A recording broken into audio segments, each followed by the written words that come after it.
In the middle of a sermon series on the minor prophets. We're there because someday you're going to meet these people. It's going to be awkward. If you meet Obadiah, you say, "What you think of my book?" And you go, "What book?" It's just going to be one of those awkward moments in heaven, I think. So actually, it's part of the reason. Part of the reason is they do some really great messages for a world in really dark times, facing often really dark and challenging situations. And considering what our society, our economy, what life is like for many individuals, we're assuming there's going to be great lessons for us in there also, and that's true. And the final thing I just wanted people to gain some understanding, to not be afraid of those books with the weird names. We're drawn to, we're drawn to Matthew, Mark, Luke, and John, familiar with the names.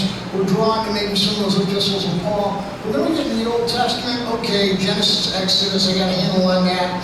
And we start getting into some of those other books and we go, yeah, I really don't know what that's about. And part of it is just to help us gain an understanding of how all these fit in to our history and our journey with the Forgiver. So, I said last week that Hosea, which his keyword was what? Anybody was here last week remember the keyword for Hosea? Love, because it's a love story. It's a weird one, but it's a love story.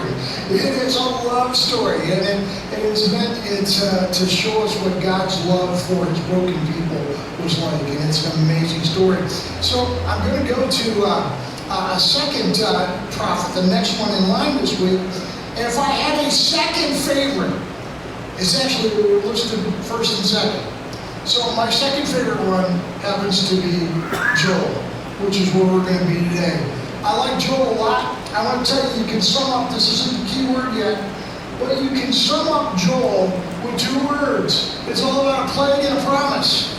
It's about a plague and a promise. It's the entire book of Joel. Joel writes a much shorter book than Hosea did. He's got one of the longer writing of the minor prophets, but his book is very specific and it's very key.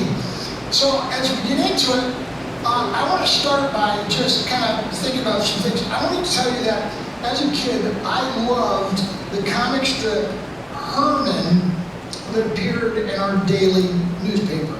They were just usually one panels, and all of his characters looked kind of strange, but they were always interesting wordplays. Under who wrote these is no longer living. Some newspapers still are re-syndicating all the comics that he did. They're pretty much timeless. Well, I want to show you a couple of them because I actually think you'll understand why I like these things. Here's the first one on the left. So you get a guy in a garage. This is a statement. I don't know what this is, but you need a new one. I love that. And here's another one. This woman has brought her cat to the vet, its feet up in the box, and her statement says, "He won't eat." I just loved that type of humor. It was just kind of like somebody delivering both, news to someone else, and it was kind of strange, a little bit of good news, bad news at time in there. Honest, I just love that one. Is that the dress you wore on our honeymoon?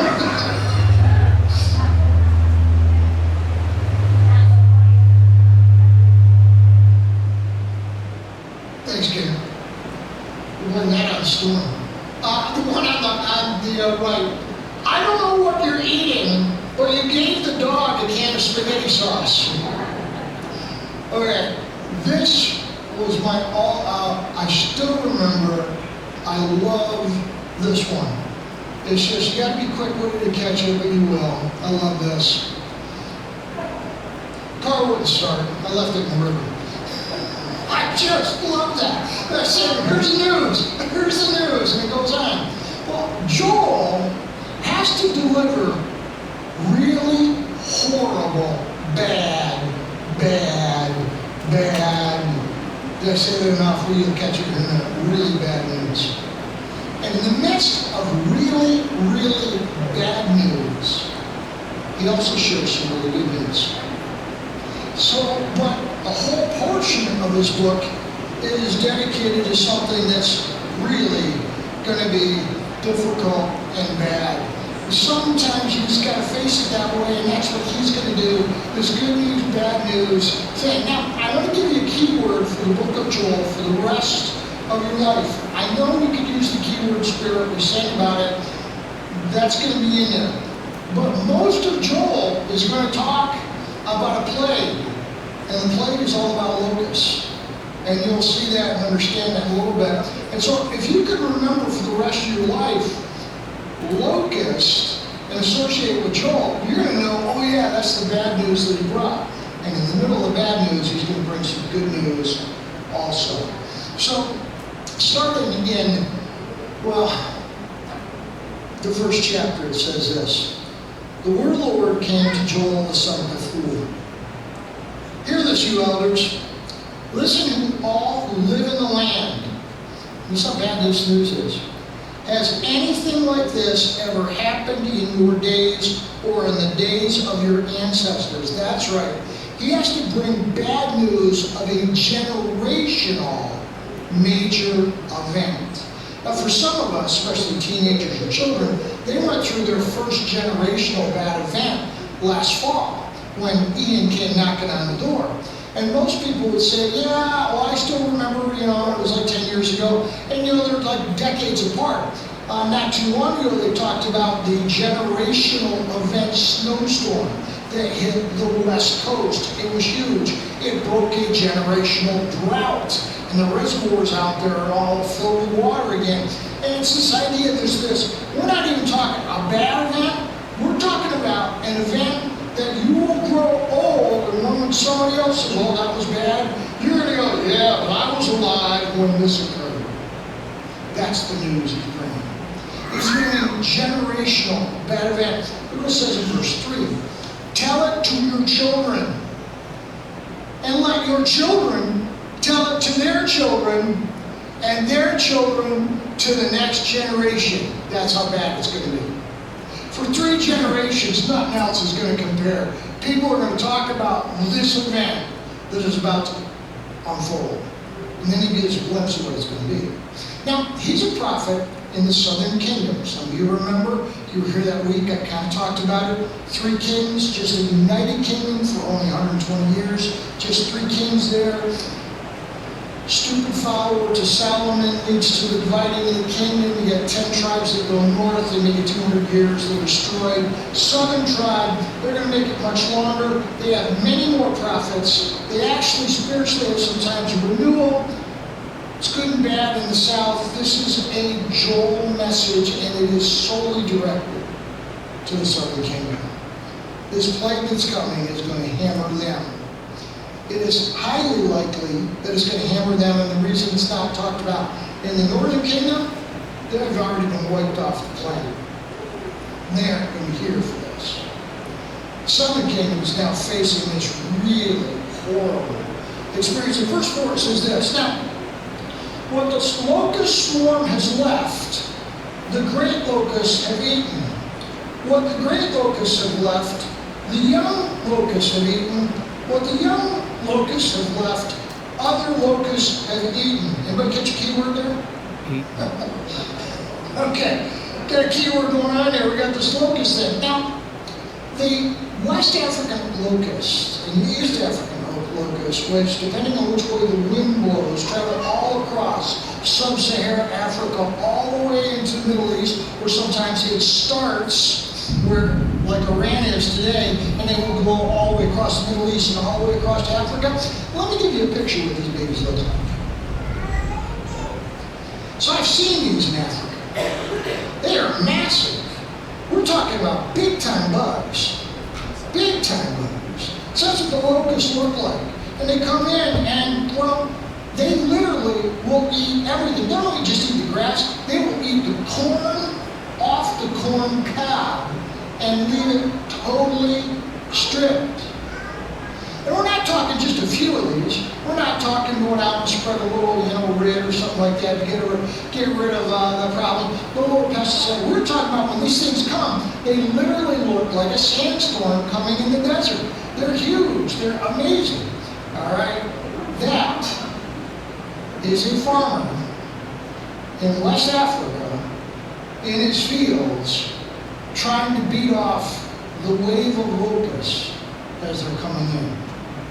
Man. And Joel was preaching and saying, now these are common.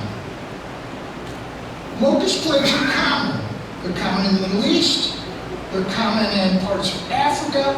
These occur every couple of years. He says, one is coming that's going to be generational. Your kids who are going to see tons of different storms, tons of different arrivals of locusts, they're going to talk about this for decades. Wow. I don't think I could have told that.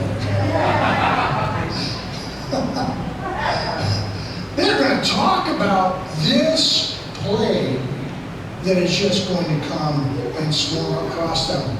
So, on the left, you have a picture of a small field that was recently planted. Its sproutings are growing up. They're going that. The second picture is the day after a locust plague. Monday, Tuesday. It's just gone. And then guess what they do?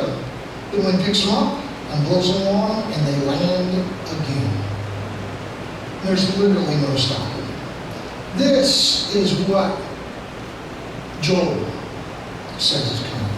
So, facing this really, really dark news, a bad thing is happening in their life, Joel gives some ideas on what to do when you're facing real calamity, real hardship, one of those generational climatic events, one of those really troubled times.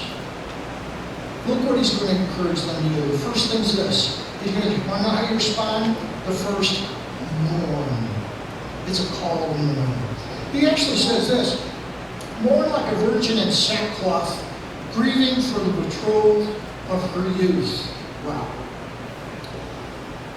Like a woman who got married and then very early on in the marriage loses her husband and the way she grieves. When we are facing difficult times, Joel says, here's the first thing you need to do. Mourn. Grieve. Grieve. He goes on in the passage, he'll say this, you're going to do this because you've got nothing else. The grain offerings, the drink offerings, they're going to be cut off from the house of the Lord. The priests are in mourning, those who minister before the Lord. The fields are ruined, the ground is dried up, the grain is destroyed, the new wine is dried up. The olive oil fails. Despair, you farmers.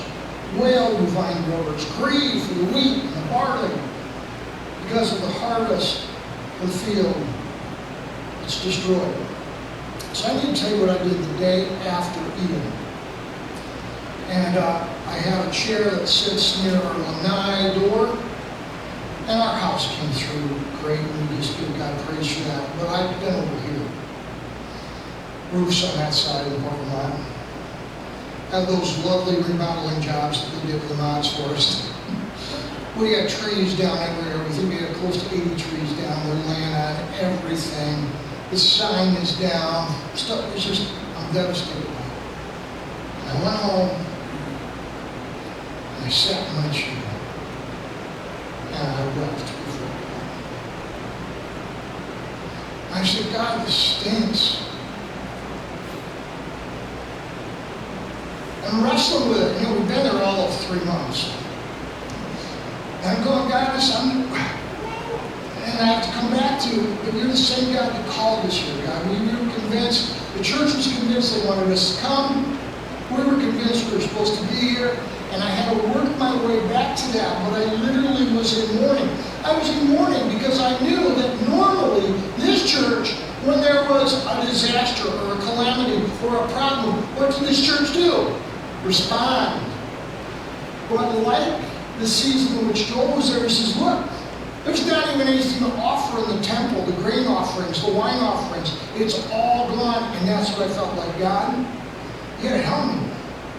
I don't know what to do, God. God, I did my master's in the changing role of the church in disaster relief. That's right, I wrote on this.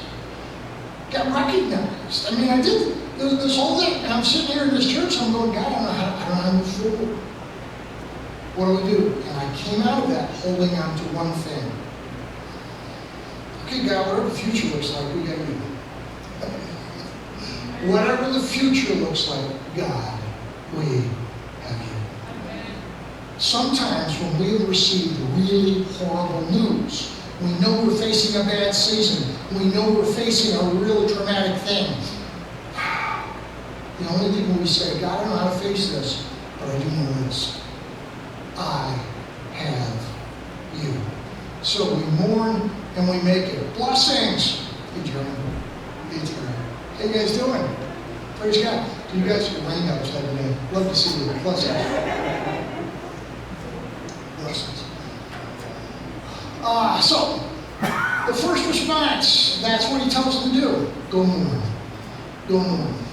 And I know that we feel guilty about that. Anybody ever been facing something and we know we're supposed to have bad news, and we somehow mistakenly think what we're supposed to do, well, I'm a believer, I'm okay. It's like somebody walks up and punches you, you got to pretend it didn't hurt. That's what we think. As believers, we're supposed to do. Joel's statement to the people facing a generational ugly event. Weep over this one. It's okay. It's okay tomorrow. First thing. Then he's going to tell them, well, he's going to give them more to do. He's going to suggest to them, I read that to you when we move on. Oops. Well, I'm doing a real good job here. Second thing, he says, rend your heart. Rend your heart. There's this rending of our heart that we're supposed to do. What does it mean to rend your heart?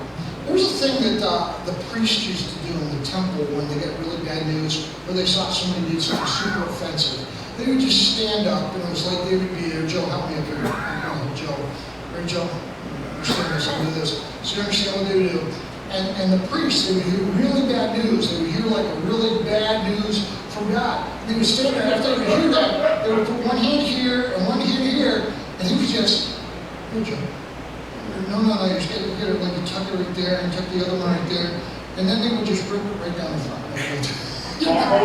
They would literally take their garments that they wore, and they would tear and they would split them apart as a sign. Oh my gosh, they are so bent, so broken, so hurting over it, so struggling with it. So there's this call to rend their heart. In chapter 2, verse 12, it says this, even now, declares the Lord, return to me with all your heart. Look, for a long time you've been running, now really bad news is coming. Then he says, even now, in the face of all this, here's my answer. Rend your heart. Return to me with fasting, weeping, and mourning. Verse 13, rend your heart, not your garments. So it became this thing that by the time Jesus arrives, the Pharisees would do this almost as a sign of their superiority. And Jesus and Joel say basically, look, it's not this outward garment thing that God's interested in. Rend your heart and not your garments. Return to the Lord your God, for he's gracious and compassionate, slow to anger, abounding in love, and he relents from sin and calamity. The next thing that he says, that's one of those things that we've got to do sometimes in the midst of our own bad news, is we rend our heart and we go, okay, God, I kind of lost sight of you, and this really bad news is bringing me back to your presence. I return. And God is always moved. He always responds to genuine repentance. Verse 18 says this, the Lord was jealous for his land and then took pity on his people. And then says to them, so I'm going to send you new wine, new grain. I'm going to send you these things. I'm going to send you so that you won't be an object of scorn of the nations, because everybody assumed, well, this is the kingdom of Judah. They got that really good God. They got the God that delivered them out of Egypt. They got that God that licked everybody when Joshua was fighting to conquer the whole land. They got this great God, and now, wait a minute, terrible things are happening. And God says to them, look, get it back right with me. and I'll still carry the testimony forward. You will not be sworn to the nations. Now, my role as chaplain at the jail. So every once in a while I'm sitting with somebody, and they have just done the stupidest thing. And they're telling me the story of how they got arrested. Well, recently somebody told me the story of how he got re-arrested. You tell me the story of how he got re-arrested. And I'm sitting there, and I'm just going, and it's over with, I'm sitting across the room from him, sitting there, he's telling me the story, and I just go, all right, I got to tell you the truth. Here's the truth. You're not going to let it go. That was stupid. That was stupid. But we have a God that when we are really broken, even if it was our stupidity that causes it, wants to rewrite the future for us. So your only hope on living this down is in genuinely turning it down. We have a God that's really good at meeting us in the darkest, worst places of our life and saying, if you let me, if you surrender, if you turn to me, that's repentance, I will rewrite your story. Man. For me, that began in 1978 in the brig, United States Coast Guard, Governor's Island. Had no idea how I was going to move that down. And God would do that. We have those turning points. Why? Because God always responds to repentance. So what did Joel say to him? Look, really bad news is coming. It's going to get really, really bad. Generational bad event coming. So warn about it. Be broken about it in your own lack of being with God and not turn back to Him and let Him rewrite the story. Let Him fix this. Great counsel for us. Goes on in this passage, he goes on and he's going to deliver bad news, and now he's going to deliver some other bad news. Now, I'm going to talk to you, this is kind of like a side issue. I'm going to explain something about how to understand the prophets. All right, so we're all going to do a little experiment for me. Here's what I need you to do. I need you to take two hands, put your fingers, and put them about this far in front of you, almost touching, about a half-inch apart. Put them up in front of your eyes. Put them in front of your eyes, get them about an inch apart, and look at me. Don't look at your fingers. Look at me. Look straight in front of you. What do you see between your two fingers? Put your fingers out in front. Look past your fingers at somebody else. What do you see? Somebody sees a gap. What do you see? Anybody see? What? Sure. Put them like this. Like I'm about an inch apart. Look past them. What do you see between your two fingers? Does anybody see a floating finger? Anybody see a floating finger? Anybody see a floating finger? Floating finger, people. You see a floating finger? Yeah. Okay. You got it? That is an example of the prophet's eye. Now let me explain it to you. Okay. So you have these prophets who occasionally are seeing all sorts of different things in the future. But they don't know, where does this thing fit? How does it go? If we have our fingers up like this, and we close one eye, and you go like this, and you start to put your fingers together, I missed. Oh, I got it right that time. Try it. Do it at home. And you realize that perspective sometimes can be really tricky to discern. So the prophets will have visions, and they will typically end up talking about something that's called the day of the Lord. When they talk about the day of the Lord, right now it's tough for us, is they could be talking about 4 different things, which looking back on, we see as really 4 clear events, but they're stuck with this thing. They're stuck trying to figure this out. So the first Day of the Lord event that often gets talked about is the Day of the Lord that is an immediate event that's coming. In this case, the Day of the Lord is going to be a locust plague that people are going to talk about for 3 generations. It's going to be nasty. I'm going to do something, and they talk about it. It talks about it. It's the Day of the Lord coming. It's this immediate event. But then, same phrase is used, the prophet's looking ahead, and he's seeing events that are going to unfold when Jesus comes. Okay, well, we see those. It's really easy for us. Well, that was back then. This is when Jesus comes. And then sometimes they're seeing events that are about when Jesus leaves. Okay, it's also called the Day of the Lord. It gets trickier yet. Because then it's also sometimes when he comes back. He left, and he come back. So, with us, we want somebody to always be able to teach it to us. Well, tell us which that is. Looking back, it's easy. The prophet is not looking back. He's looking like this. All of them. Which is which? What comes first? What's about to happen? So as he begins to speak about the day of the Lord, he sees glimpses of things that are going to take place really soon. And he sees glimpses of things that are going to take place later.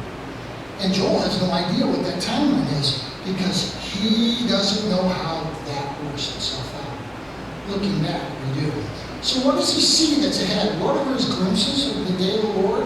Well, one of the glimpses, it says this in Joel chapter 2, verse 28.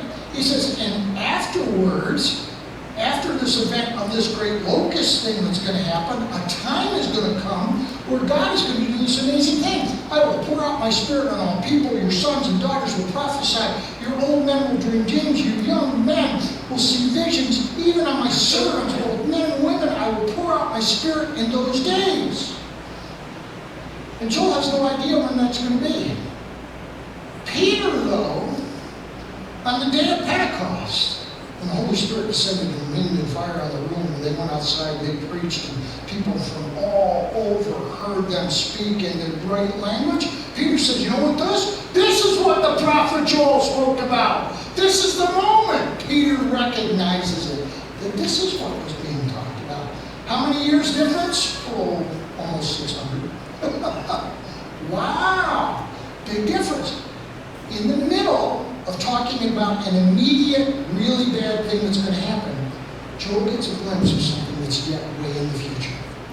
And he begins to share about it. He preaches about it. We claim he was the first to declare this coming of the Holy Spirit, where God would pour His Spirit out upon all mankind. And that they would do all these amazing things. That the Spirit of the living God would do more. First glimpse. He then has a glimpse of the nature of salvation. And he writes this in chapter 3. And everyone who calls upon the name of the Lord will be saved. For on Mount Zion in Jerusalem, in Jerusalem will be deliverance, as the Lord has said, even among the survivors whom the Lord calls. And he says, a day is coming when anybody who calls upon the name of the Lord is going to be saved. See what Paul said?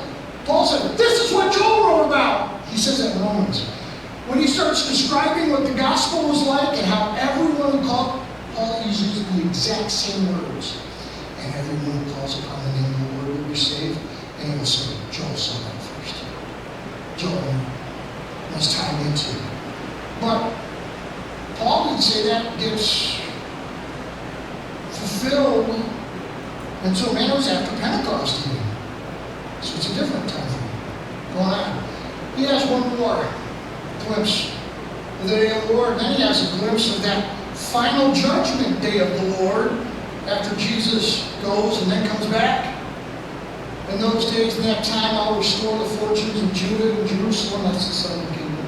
I will gather all the nations, bring them down in the valley of Jehoshaphat. I will put them on trial. This big judgment day is coming. And in that big judgment day, no one will escape. Everyone will stand, and they will stand and be judged by God on the basis of what He said. So Joel is saying all those things. So why am I going into such great detail on this?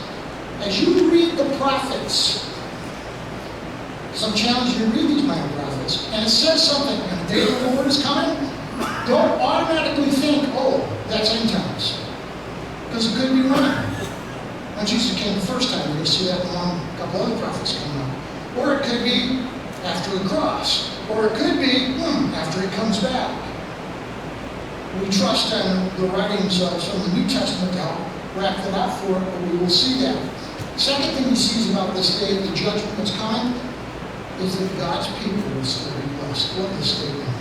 Then you will know that I, the Lord your God, will on Zion, and Jerusalem be holy. Never again will foreigners invade her. The Lord dwells in Zion. And he sees this is in that same passage, that this judgment time, at that judgment, God's people will yet remain blessed. Wow.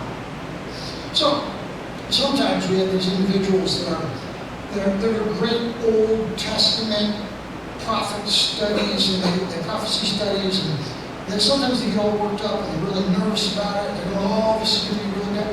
And what I love is that over and over again, whenever the Old Testament talks about that great and final day of the Lord, the really big one, it always includes, but God's people will be blessed. I love that.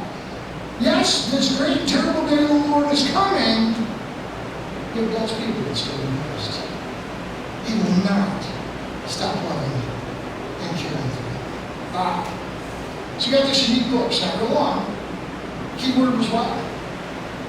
Locust. Because there's a plague that's coming we're going to talk about for 3 generations. Your grandchildren will talk about it. My grandpa used to say that there's bugs everywhere.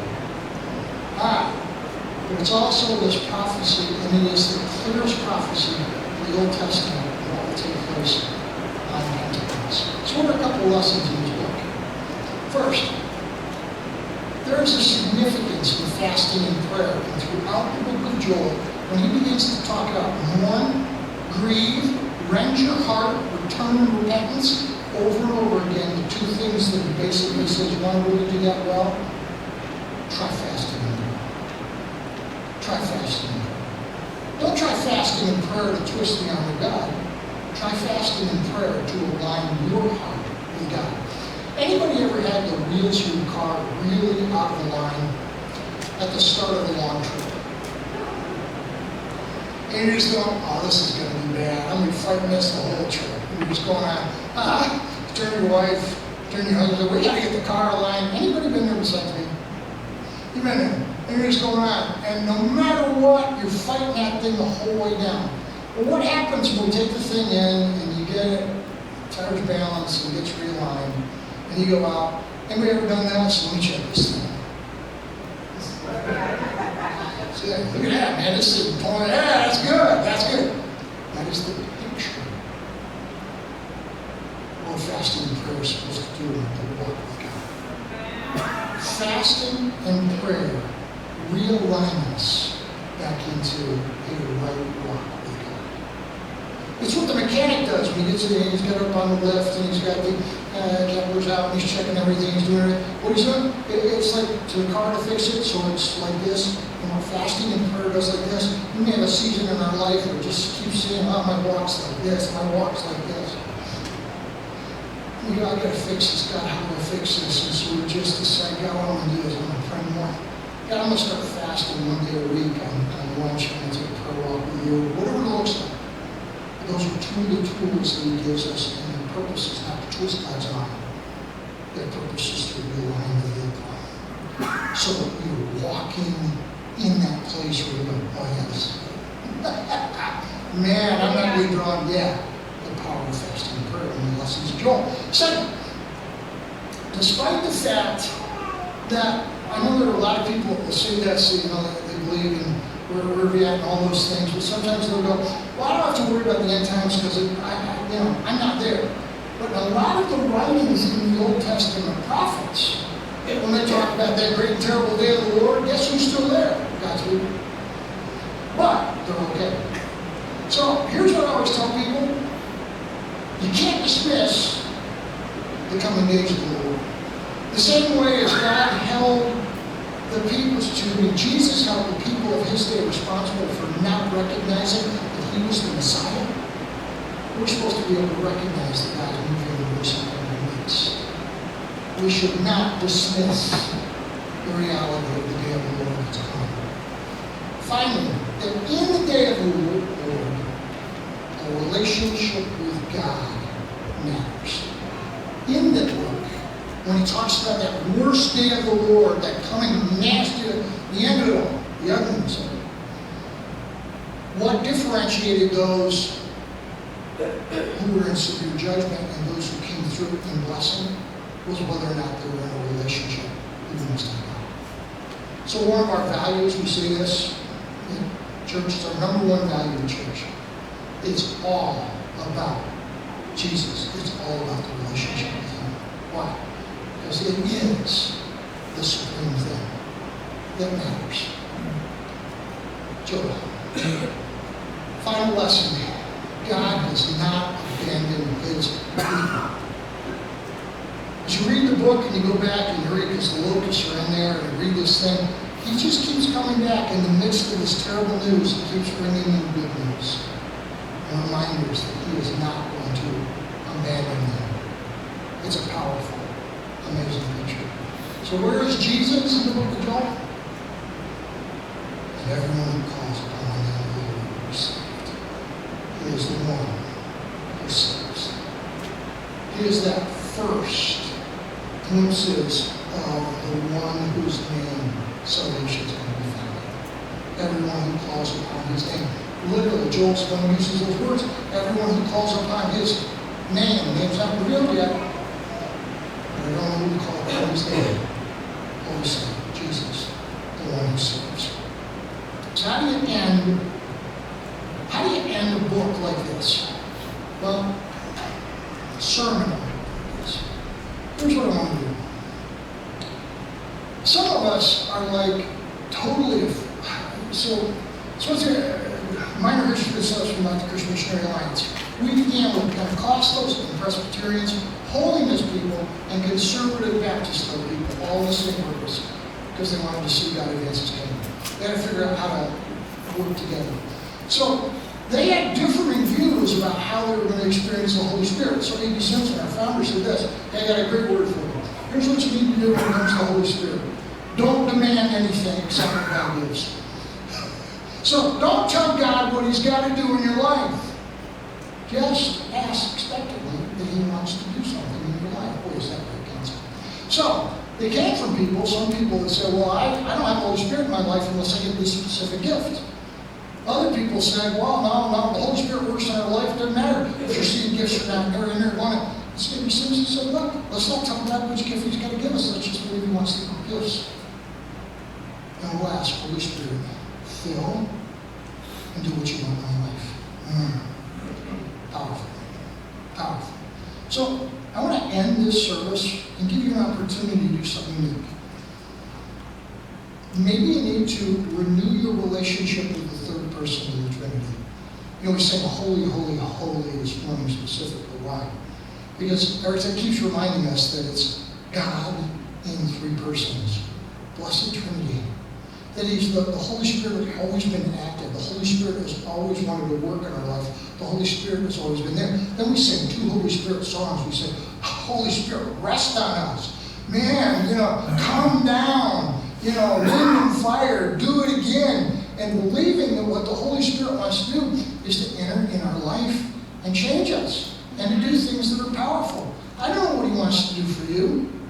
I do remember people that wanted to try to force the Holy Spirit to do something in me. And I got news for you. The Holy Spirit didn't care about that. He wanted to do what he wanted to do.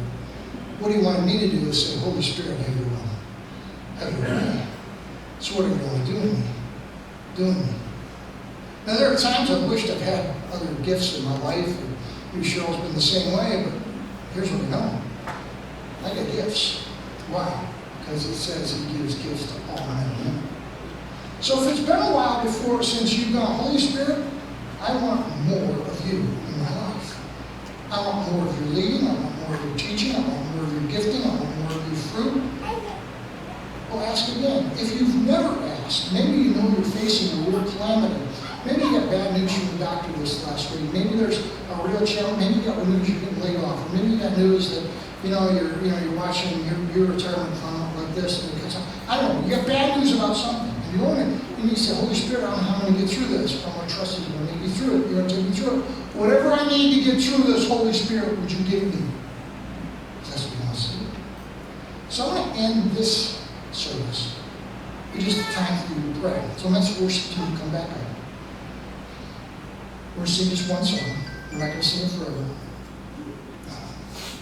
And while we're singing that song, if you just want to say to God, Holy Spirit, whatever you want to do, I'm open for it. Just come forward. Just come forward. Stand, sit, kneel, whatever you feel led to do at that point. And ask the Holy Spirit for what he wants to do. Here's what I want to encourage you not to do. Don't come forward and say, Holy Spirit, I need you to... Don't tell me what to do. He's God. Instead, we'll come and humble ourselves before Him and say, Holy Spirit, do what you want to do in me, that I might be more in you. Amen? Amen. Let's stand.